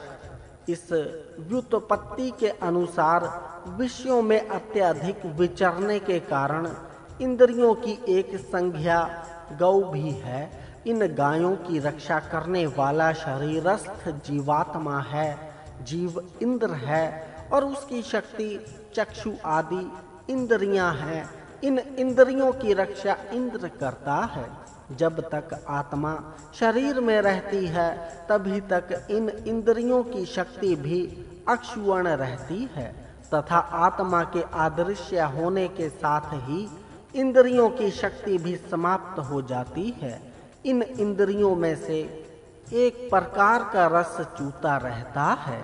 इस रस को पचाने से यह शरीर स्वस्थ बनता है। यह रस ही इन इंद्रिय रूपी गायों का दूध है। इस दूध की रक्षा इंद्र करता है और शरीर को पुष्ट बनाता है। उस इंद्र ने पूज्य तत्वों से संपन्न गायों को उत्पन्न किया। गायों में निहित तत्व पूज्य होते हैं। आज भी हिंदू धर्म में पंचगव्य गाय के दूध, दही, घी, मूत्र, गोबर को अत्यंत पूज्य माना जाता है और पवित्र होने का एक सर्वोत्तम साधन के रूप में इनकी प्रतिष्ठा है। इस प्रकार गाय में पूज्य तत्व सन्निहित है। इसी तरह गौ रूपी इंद्रियों में भी उत्तम तत्व हैं। इंद्रियों के भीतर अपार शक्ति छिपी हुई है। इनमें उत्कृष्ट और निकृष्ट दोनों तरह की शक्तियां हैं। यदि निकृष्ट शक्तियों को प्रोत्साहन मिला तो मनुष्य राक्षस बन जाता है और उत्कृष्ट शक्तियों को प्रोत्साहन मिलने पर देव भी बन सकता है और इन्हीं शक्तियों के कारण वह पूज्य भी बन सकता है। इस प्रकार यह इंद्रिय पूज्य तत्वों से संपन्न है। इन्हीं पूज्य तत्वों के कारण ये इंद्रियां भी पूज्य हैं, पर ये ही पूज्य इंद्रियां जब विषयों की ओर दौड़ती हैं तो स्वयं भी अपूज्य बनकर मनुष्य को भी अवनत करके उसे समाज में तिरस्कृत बना देती हैं। विषयों की ओर भागना इनका स्वभाव ही है। उपनिषद का एक वचन है, स्वयं भू विधाता ने इन इंद्रियों को बाहर अर्थात विषयों की ओर दौड़ने वाली ही बनाया। इसलिए ये बाहर की ओर ही दौड़ती हैं, अंदर की तरफ नहीं। पर कोई बुद्धिमान जब इंद्रियों को आत्मा की तरफ दौड़ा देता है तब उसे अमृत तत्व की प्राप्ति हो जाती है। इन इंद्रियों में शक्ति का अनंत सागर है, पर जब तक ये सांसारिक विषय वासनाओं की ओर दौड़ती हैं तब तक उनकी शक्ति रिस रिस कर व्यर्थ होती जाती है। पर जब उनके मुख अंदर की ओर मोड़ दिए जाते हैं तब वही शक्ति अंदर संचित होने लगती है और मनुष्य बहुत शक्तिशाली हो जाता है। आर्यों के लिए भूमि दान।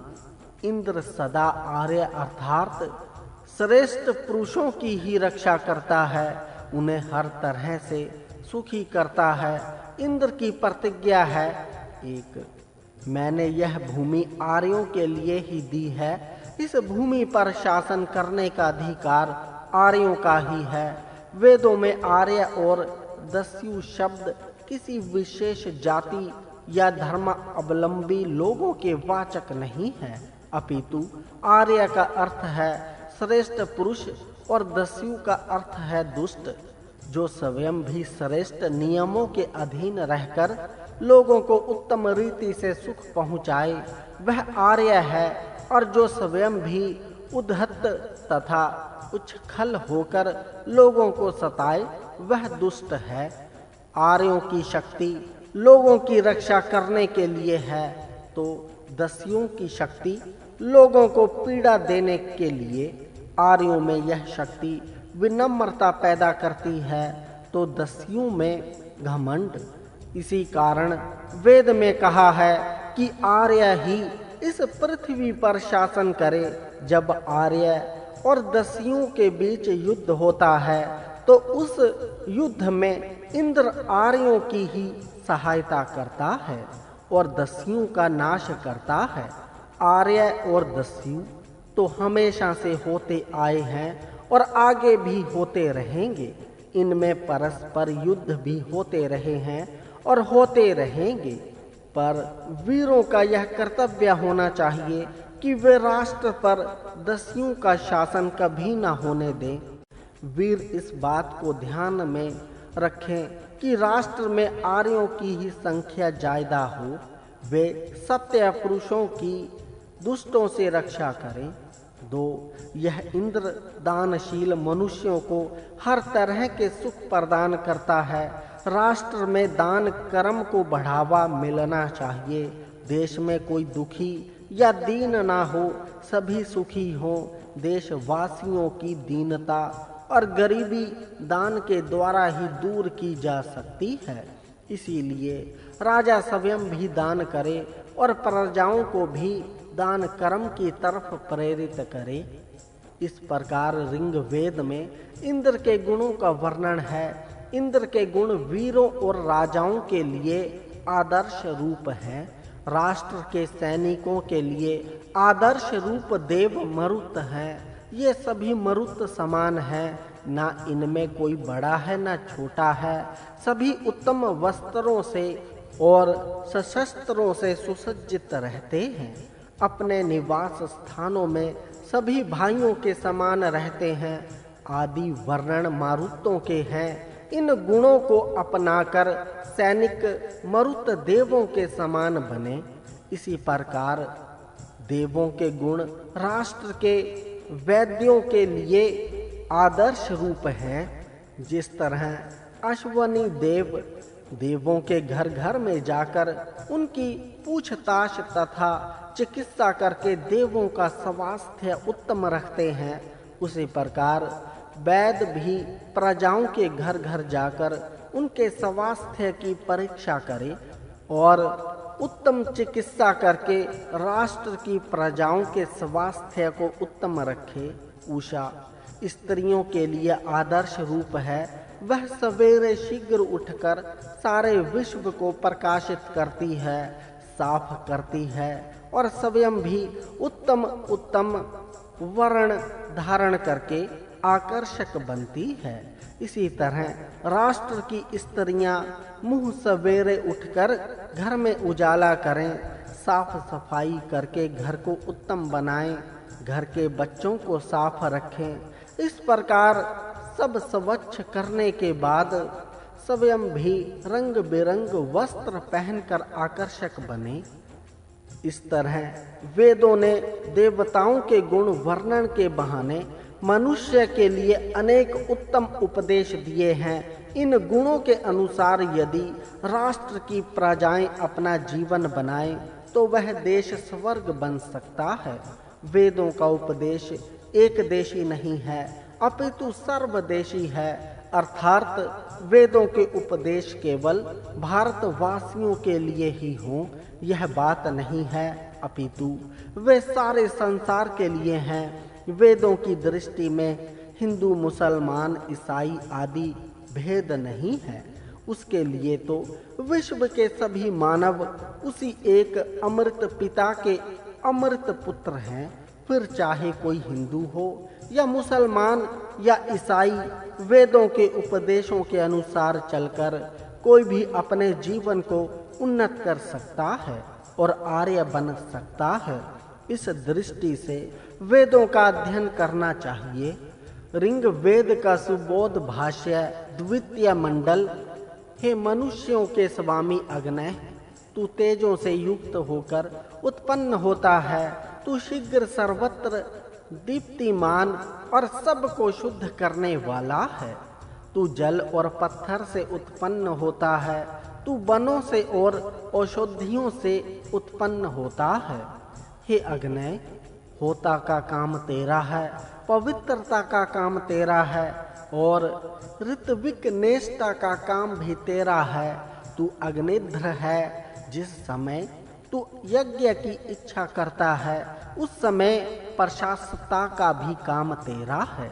तू अर्धवर्यु है, ब्रह्मा है और हमारे घर का स्वामी है। भावार्थ, यह अग्रणी, तेजस्वी और प्रकाशमान होने के कारण सबको शुद्ध करने वाला है। यह जल, पत्थर, वन और औषधियों से उत्पन्न होता है। अग्नि ही होता, पोता, पवित्र करने वाला, नेष्ठा, अग्निध्र, प्रशास्ता, शासन करने वाला, अधर्वायु, ब्रह्मा और यजमान है।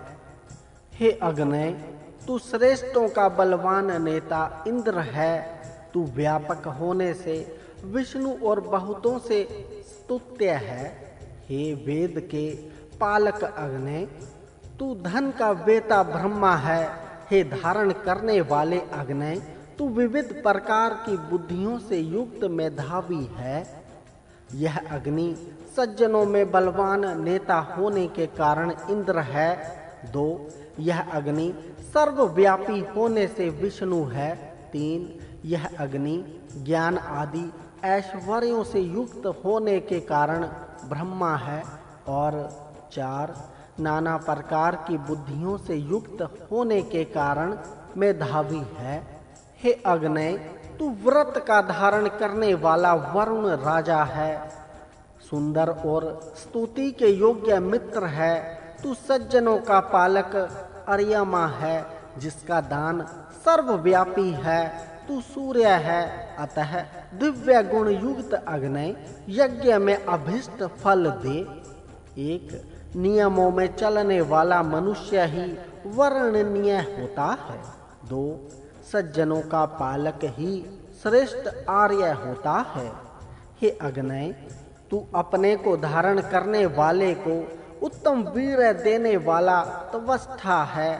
संपूर्ण स्तुतियां तेरी ही हैं। हे हितकारी तेज वाले, तू हमारा बंधु है और हमको तू शीघ्र उत्तम कर्मों में प्रोत्साहित करता तथा श्रेष्ठ अश्व युक्त धन देता है। हे प्रभूत धन वाले अग्नि, तू ही मनुष्यों का वास्तविक बल है। जो मनुष्य इस अग्नि को अच्छी तरह धारण करता है वह उत्तम वीर्य से युक्त होकर पराक्रमी होता है। 2. यह अग्नि ही वास्तव में मनुष्यों का बल है। जिस मनुष्य में अग्नि जितना बलवान रहता है उतना ही बलवान मनुष्य भी होता है।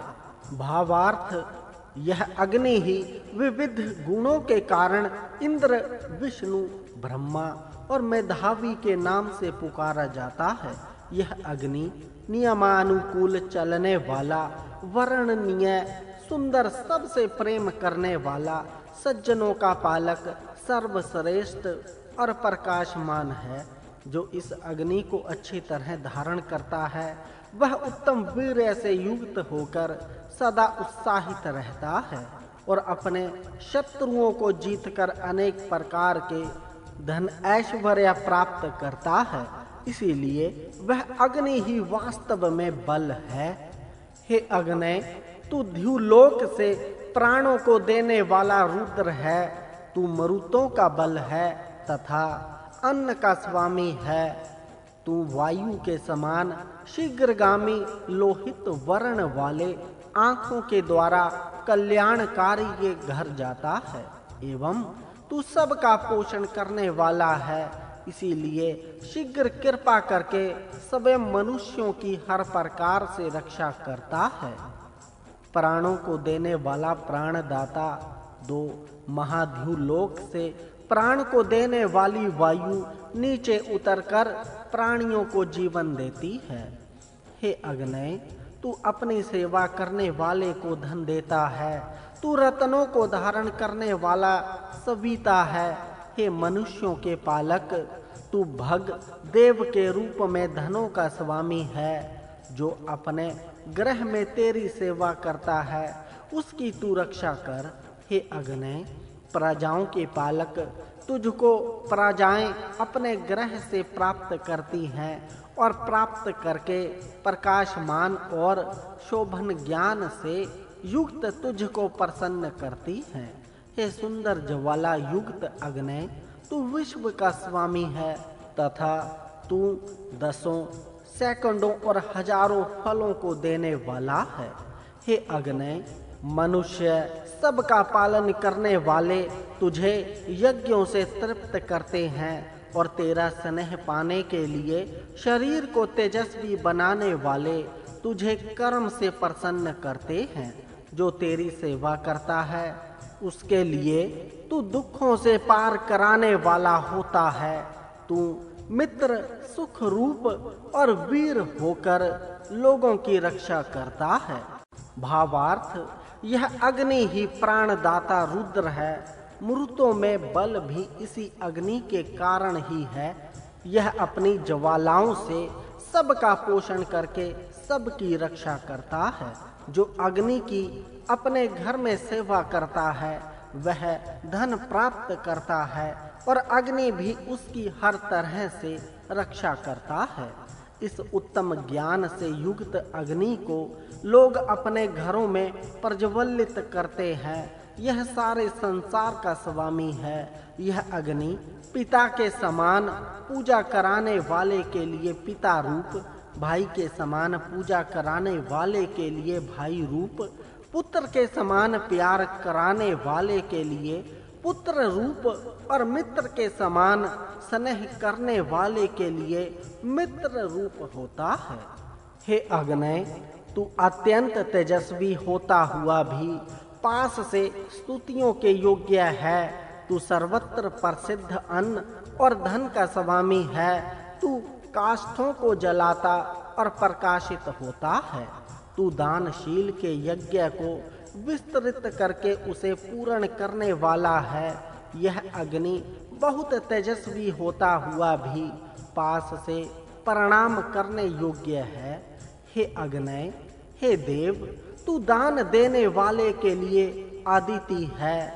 तू होता और वाणी है, इसीलिए स्तुति द्वारा बढ़ता है। तू सैकड़ों वर्षों की भूमि है, इसलिए दान करने में सामर्थ है। हे धन के पालक, तू वृत्र का मारने वाला और सरस्वती है। हे अग्नि, अच्छे ढंग से पोषित हुआ तू श्रेष्ठ अन्न है। तेरे सपरहरणीय और सम्यक दर्शनीय वर्ण में ऐश्वर्य रहता है। तू अन्न की समृद्धि देने वाला, पाप से बचाने वाला और महान है तथा तू धन एवं ऐश्वर्य की बहुलता से सर्वत्र विस्तीर्ण है। इस अग्नि की सुंदर और दर्शनीय ज्वालाओं के वर्ण में ऐश्वर्य रहता है। हे अग्नि, आदित्यों ने तुझे अपना मुख बनाया। हे दूरदर्शी, पवित्र देवताओं ने तुझको अपनी जीभ बनाई। दान देने वालों में उत्तम देवगण यज्ञ में तेरा आश्रय लेते हैं और तुझ में आहुति रूप से दिए गए हव्य को देवता लोग खाते हैं। वह अग्नि आदित्यों का मुख्य रूप है। पवित्र करने वाले देवों का यह अग्नि जीभ रूप है। भावार्थ, यह अग्नि अत्यंत तेजस्वी होता हुआ भी प्रिय लगता है। यह अत्यंत प्रकाशमान अग्नि दानशील के यज्ञ को विस्तृत कर उसे पूर्ण करता है। यही अग्नि अदिति, होता, भारती, इष्ठा, वृत्र को मारने वाला और सरस्वती है। अच्छी तरह पोषित होकर यह अग्नि हर तरह के ऐश्वर्य को प्रदान करता है, क्योंकि इसकी ज्वाला में हर तरह का ऐश्वर्य रहता है। यह अग्नि सब देवों का मुख रूप है, अतः यज्ञ में देवगण इसी अग्नि का आश्रय लेते हैं और इस अग्नि में दी गई आहुतियों को खाते हैं।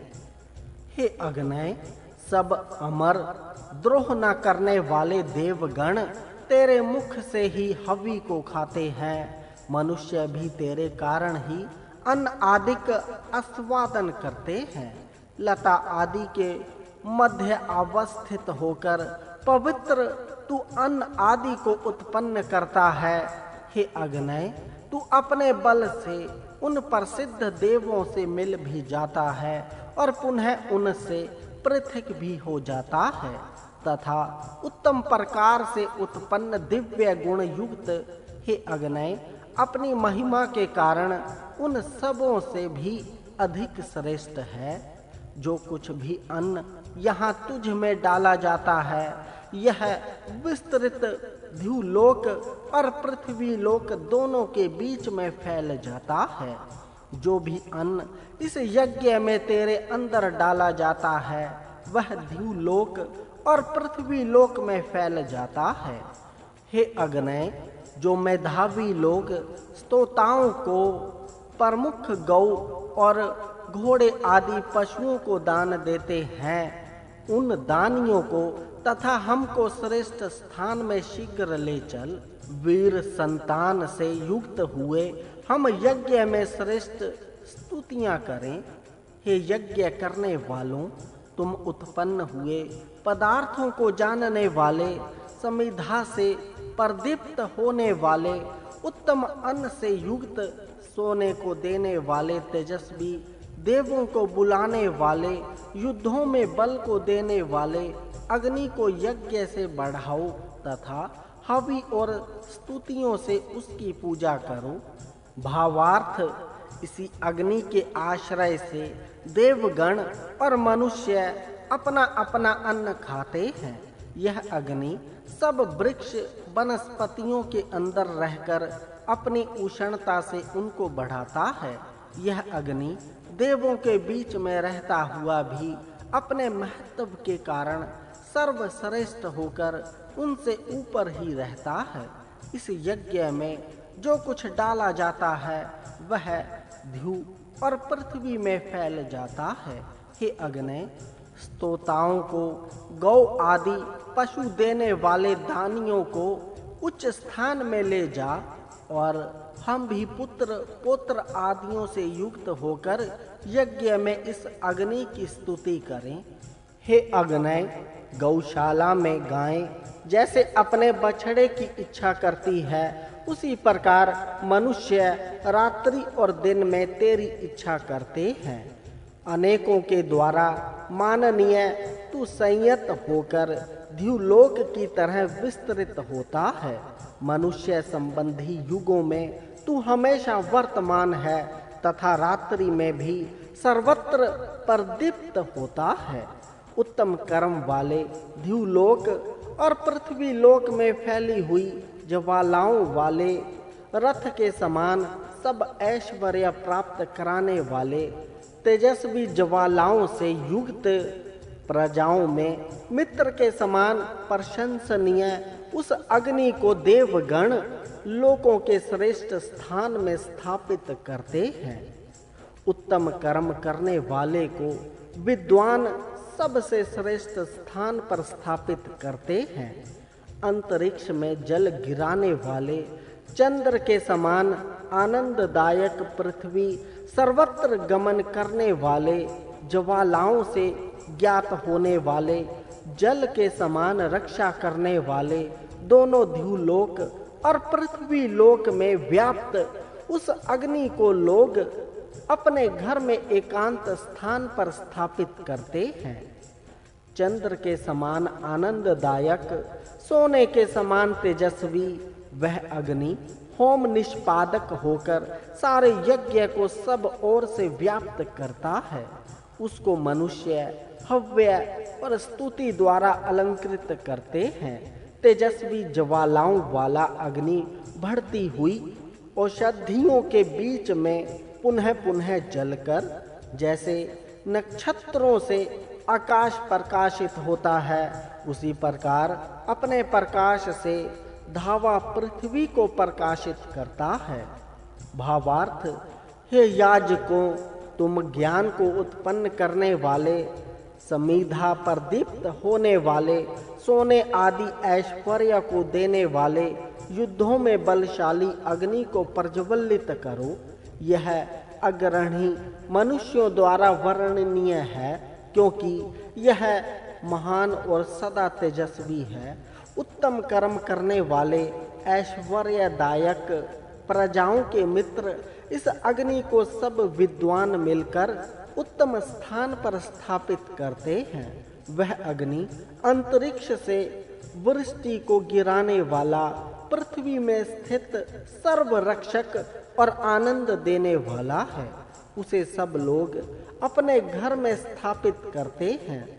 यह अग्नि यज्ञ को पूरा करने वाला होकर यज्ञ को व्याप्त करता है, अतः मनुष्य उसे सुशोभित करते हैं। वह अपनी ज्वालाओं से लोगों को उसी तरह प्रकाशित करता है जिस प्रकार नक्षत्र आकाश को